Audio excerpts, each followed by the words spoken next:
there's so many things in here that the more you look at it, the more you read it, the more you're like, okay, wait a minute. I get it now.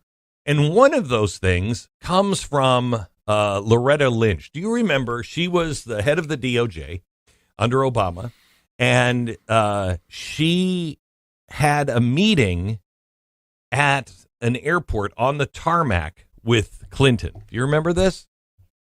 Vaguely. Yeah, vaguely. Let me refresh your memory. Here is the news report at the time. Listen. Well, let's bring it back here at home here in Phoenix in a very interesting meeting on the tarmac at Sky Harbor International Airport. As ABC 15 has confirmed, former President Bill Clinton was in town and met up with U.S. Attorney General Loretta Lynch as she was arriving in Phoenix. Now, this meeting took place just hours before the release of the Benghazi report, so we asked her about it. I did see President Clinton at the Phoenix airport as I was leaving, and he spoke to myself and my husband on the plane. Our conversation was a great deal about his grandchildren. It was primarily social and about our travels. He mentioned the golf he had played in Phoenix. So wait. So you've got former president's plane on the tarmac, and you're holding things up because the attorney general wants to go over and talk to you about golf. I mean, it just doesn't seem credible. It didn't seem credible at the time. Well, last night we showed you the evidence and the documents on what they were talking about. And it wasn't about golf or grandkids. It apparently was a briefing on what the FBI was and was not going to investigate regarding Benghazi and all of the leaked emails. Jason, you want to fill it in? It wasn't just grandkids and golf. It was also vacation plans, Glenn. So it's exactly accurate on those vacation plans. That's important as well. Okay. Yeah, sure. Yeah, I mean, if you watched last night, you probably felt like this show was a little familiar because you're like, wait a minute, I remember that. We had these questions. This was missing. Well, the Durham Annex is providing a lot of that now. What we found was we're not entirely 100% sure that this is what they're talking about, but just like with all these things, there's a lot of common sense involved. They're not talking about golf and grandkids or vacation plans. What we found from the Durham Annex is one of the intelligence releases was that the Obama administration, and this is almost a direct quote, was said to have been almost a direct quote, willing to use all administrative levers to make sure that the Clinton email server scandal would go away as far as other emails, which is what the annex said. We later find out that there was another memo that said that President Obama was very willing to use Attorney General, names are specifically, Loretta Lynch, to leverage the FBI to make sure that this was happened. She was part of all these administrative levers that he was willing to use. Well, now that's interesting because then the FBI all of a sudden said, you know what? I don't think we can consider these intelligence reports credible. We're just going to not, we're going to pretend that they never happened, that they're poof, that they don't mean anything.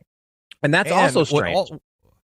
And what is also on top of that is at the same time, the FBI suddenly says, oh, these servers, these emails that have been stolen, we're just going to farm that out for somebody else. This is top secret information. We're going to farm that out to a private company, CrowdStrike. And we're not even going to look into it ourselves. We're going to take the word of these guys. Wait a minute. What? And we now know that this whole thing was really not about Donald Trump. This whole thing was about what is on the email servers, what emails were stolen by somebody, we assume the Russians, and what information they had. That included Benghazi, all of these things. So they needed to, what the Russians had and the CIA and FBI knew. In fact, they found it so credible. Was it Brennan or Clapper went and briefed the president immediately after getting the brief himself. it was that important and deemed that credible at the time that he went directly to the White House and said, Mr. President, you need to know the Russians have, it looks like, this information off of these servers, and it involves the DNC and what they were doing with Hillary Clinton versus Bernie Sanders and forcing Bernie Sanders out. It has a lot of stuff about Benghazi and some things about some other things like trying to smear Donald Trump with Russia. They know about all of this stuff, and they know about the corruption, and it's coming from a credible source. That's when Barack Obama did not want anybody to be able to smear his reputation. And so he said at that time, look, I'll use special services, and he puts this special services together. What it is basically is it's a mop-up team. It's everybody that's going to work together and mop all of this stuff, and we're going to twist this and turn it back over and say, no, Donald Trump, they've got dirt on Donald Trump.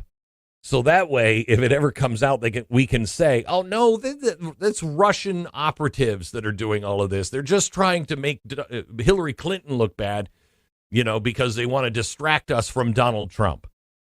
It appears as though this really had nothing to do with Donald Trump as much as it did with kicking dirt over the tracks of everything that they had done that was so dirty and wrong and illegal. You read it that way, Jason? Yeah, I do. And I think that the point, there's so much more that's involved with this. You mentioned CrowdStrike. That was also mentioned in the Durham Annex. They said that CrowdStrike would specifically be used as an entity by the FBI to get the narrative out. Now, it's very interesting. If you watch last night's show, we looked around.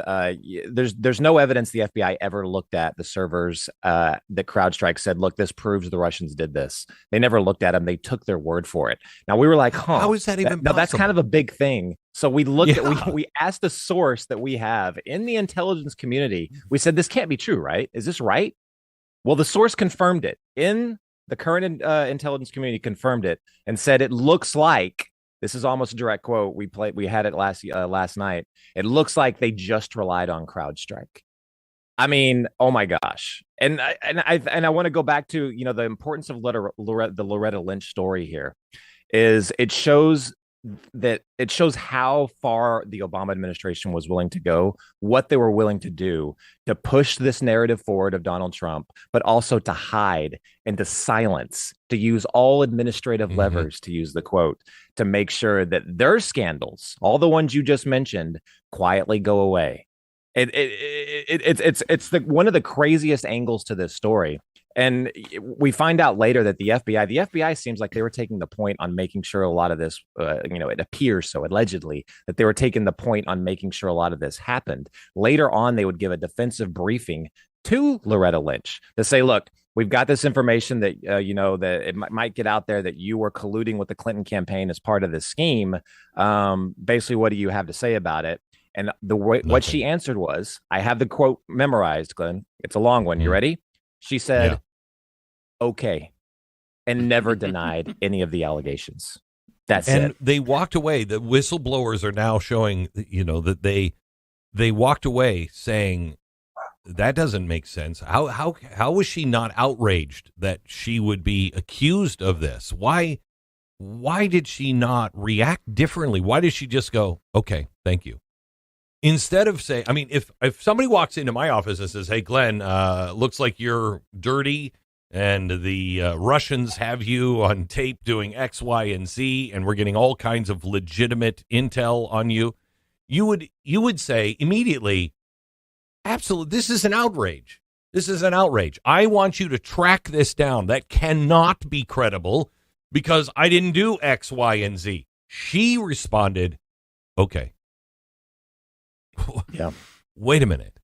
And so then when she's out on the tarmac, it looks as though that was a briefing to tell the Clintons because she couldn't communicate directly to Hillary Clinton. She gets on, what a surprise, onto a plane where her husband, who can't testify against her, her husband gets onto the plane. And so they're just, just a couple talking about grandkids. She goes onto the plane and briefs Clinton to be able to say, look, we want you to know your wife is safe on this, this, and this. We've handled this, this, and this. The FBI is coming under tow, and they're not going to investigate these things. That's significant. Yeah, very significant. And it's common sense. These are the things that we pretty much knew was happening, but we never actually had the intelligence or the documents to back it up. Now we do. And the tragedy in a lot of this is these are all questions that the mainstream media could have gotten to way back in the day. They could have looked into these angles. They could have. I don't even know if they can they now, Glenn, with the statute of limitations? Yes, I don't know. Okay, so yeah, they can if it is conspiracy. If they can tie the same people all the way to, let's say, the Mar-a-Lago raid and that testimony on all of that, if they can bring that in and show that this is part of this same conspiracy, then it can go all the way back. Yeah. Well, but if they can't tie it, then no. The annex goes on to say that this is one of the reasons why they gave the defensive briefing to Loretta Lynch.